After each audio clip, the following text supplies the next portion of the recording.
Hey everyone, Mario again, coming at you with another episode of First Impressions, a video series where I discuss films, either ones that I've been meaning to watch for a while, or ones still in their theatrical run. Today is one of the former. It's a film that I've been meaning to watch for a couple weeks, ever since I found out about it after I read the short story that it is loosely based on. That is the Dunwich Horror, though apparently from my research, it's actually supposed to be pronounced Dunwich. You know, like Greenwich, you don't say Greenwich, we say Greenwich. So it's Dunwich, but since most people just say Dunwich, I'm just going to say that. The Dunwich Horror. Directed by Daniel Huller, who also directed Die, Monster, Die, and Devil's Angels, as well as Buck Rogers in the 25th Century. It was produced by Roger Corman, and watching the film, it does have that Corman vibe to it, even though the only other film I really have to compare it to is the original The Little Shop of Horrors. It does have that low-budget B-movie vibe to it, but also has a little bit of class, and it definitely feels like a 70s film with some of its mise-en-scène. Like I said, the movie loosely follows the plot of the short story. What I mean by that is it takes the basic elements of the story and crafts a similar yet distinctly different story out of it. Now, it does revolve around the Whatley family. In the movie they pronounce it Whately. I don't know if that's the correct pronunciation or if it's two distinct ones. Just for the simplicity, I'm going to say Whatley, because that's the pronunciation I found in the course of my loose research for my review of the short story. And it also sounds like what is pronounced more, but like I said, I could be wrong. Wilbur Whatley does go to Miskatonic University in the town of Arkham to get his hands on the Necronomicon. It just so happens to be out for one of Dr. Armitage's lectures. He sends a student named Nancy Wagner to take it back. Wilbur runs into her, they chat. She lets him look at the book. Dr. Armitage is like, hey, give me that, when he comes back. Wilbur, pleads with him, can I look at the book more? Armitage is like, no, you know what this book is worth? Wilbur's like, it's priceless. It's the only one that's left on this corner of the planet. Though there was another one about 30 miles from here, about several years ago. Armitage knows who Wilbur is. He's a descendant of a Whatley that he wrote a book about. And that's the reason it seems he doesn't want to trust him with it, because even if the book does not do what it says it can do, he doesn't want to risk the Whatleys doing what supposedly they did. Now Wilbur manages to convince Nancy to take him home to the town of Dunwich, which is a nice little weird chemistry between the two of them that goes throughout the movie. You can tell that Wilbur does like Nancy, and she likes him a little bit, though on Wilbur's end, you can kind of tell he is using her and manipulating her for his own ends. And by the end of the movie, it's obvious what it is. This is an element not found in the original story, obviously, other than, of course, the whole sacrificing part of it, but even then, it's not the same. Like I said earlier, loosely. Now, as he takes her home, you can tell there's not something right. The gas station, when they stop at it, you can tell the attendant does not like Wilbur. When they get home, you can tell there's something not quite right, because Wilbur makes it seem like he lives alone. Then we meet his grandfather, played by Sam Jaff, who really does a great job as an old crazy man. And then there's also a hint that there might be something up in one of the upper rooms, or it could be the attic. Which, of course, if you've read the story, you know that's an element from the story. Wilbur and the old man even have an argument about, what if she goes up into one of that rooms? She won't go up there. Now, Dr. Armitage and one of Nancy's friends eventually get down there after she doesn't return. And she's staying down there. She says it's of her own volition, but you can kind of tell she's probably being manipulated. Armitage and Nancy are trying to talk some sense of her. It doesn't work, and they leave. But they're still going, now we got to get some sense into her. They stop and talk to the doctor who supposedly delivered Wilbur. Then we get a cameo from Talia Shire, one of the Coppolas. And, of course, Adrian! In one of her first film roles as the nurse. The moment I saw her, I'm like, nice. Nice little cameo for her. See? Corman. Always the first step on the road to a bigger career, usually. They discuss with this doctor, and they find out some stuff about Wilbur. If you know anything about the short story, you know it eventually leads to a ritual involving Yog-Sothoth, who it does not specifically state in the movie is the boy's father, but if you know the story, you know Yog-Sothoth is Wilbur and his twin's father. They just don't specify it, but it's kind of obvious they loosely state it.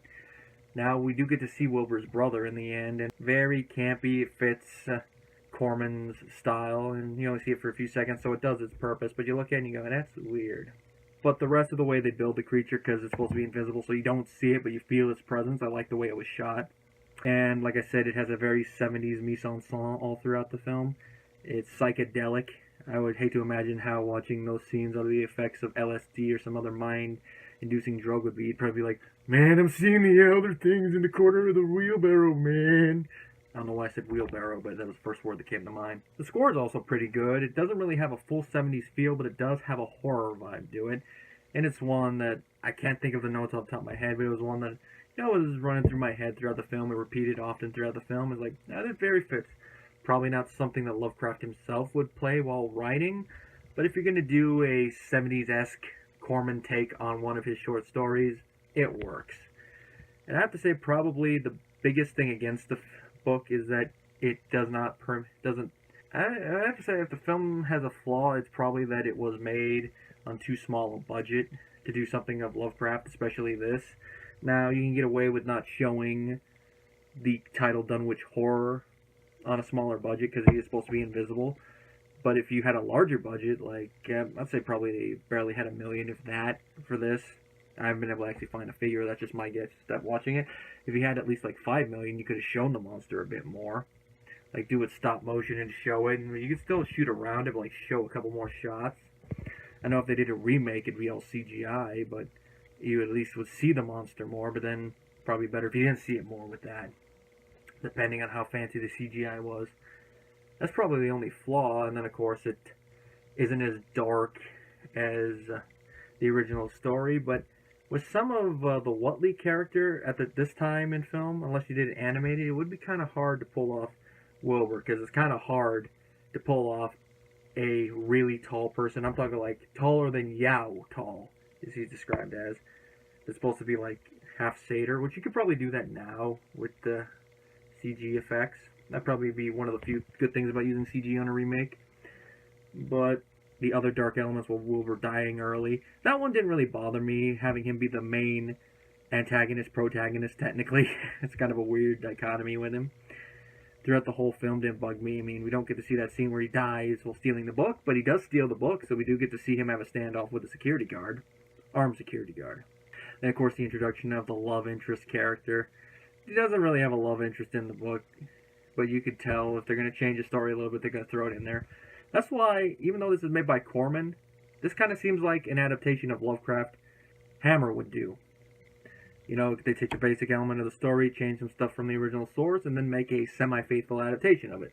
It seems like that, so Hammer probably would have given this a slightly higher budget than what Corman could do, but it kind of has that feel without the gothic horror aspect, and that's probably the only thing that's really missing from this film. Instead of gothic horror, you got some psychedelic horror, which I think is an interesting little take, especially since it was made in the early 70s. Technically made in the late 60s, but released in the early 70s, so kind of a fitting way to start the decade for Corman. It does come with my recommendation, in case anyone's wondering. If you're a fan of Lovecraft, you probably won't enjoy it as much, but I enjoyed it for what it was. I mean, I prefer an adaptation closer to the story, at least in tone, but for what it was a fun watch.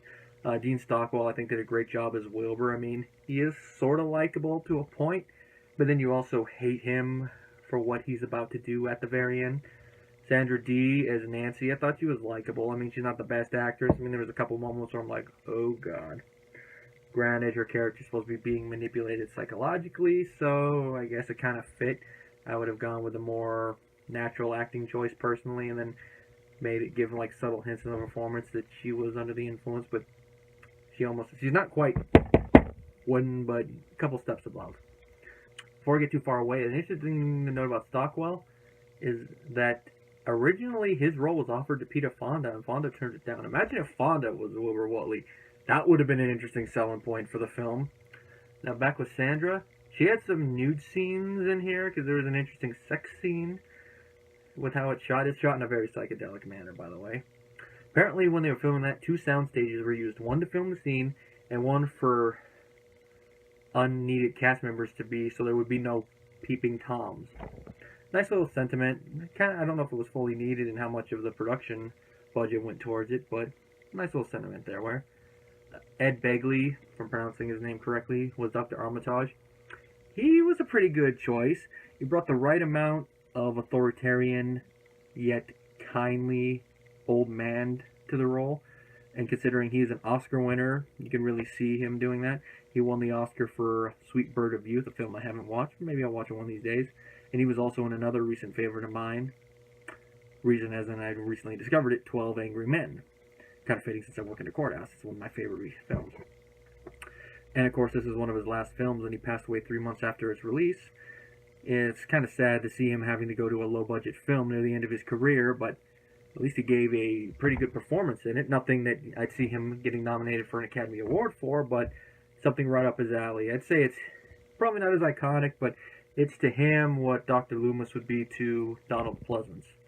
It's that film you wouldn't expect to see an actor of this caliber in, but he approaches the role with the right amount of passion, takes it seriously, and his performance is convincing. Sam Jaff plays Old Man Whatley, and he does a good job too. Typical old, crazy old man guy. There's nothing really deep about the role, but he plays it with conviction. He passed away in 1984, and outside of this, he's known for Gunga Din, Ben-Hur, and the original The Day the Earth Stood Still. Of course, I personally know him as the Bookman from Bedknobs and Broomsticks, a role he did shortly after this. And before I even looked up the title cast, I was like, why does this guy look and sound familiar? And I'm like, is that the Bookman? Google search. Yeah, it is the Bookman. And of course, Talia. I've already talked about her. Yeah, she's decent for what she has to do. It's really a nothing role, basically a glorified cameo, but what she has to do, it works. An interesting thing to note is that the weird symbol we see all throughout the film that's supposed to be the Yog-Sothoth symbol is apparently a Native American symbol for the Thunderbird. Kind of obscure unless you know your symbols, but interesting choice for it. One of the writers, there was 3, was Curtis Hanson, who eventually would win the Academy Award for Best Adapted Screenplay for L.A. Confidential in 1988. So, another person who went on to bigger and better things that started with Corman. He would eventually direct 8 Mile, The Hand That Rocked the Cradle, and he passed away last September. So, he has a legacy and starts with Corman. Like I said, nothing really else to say about the film that I haven't already said in the video. Enjoyable one. If I were to give it a rating, I'd say probably 3 out of 5. Probably another one I have to watch again, but it's one I enjoyed. Semi-faithful to the story. Purists are probably not going to like some of the changes, but if you can look going into it with the same mindset that you can go into watching a Hammer horror film, you're going to have a fun time.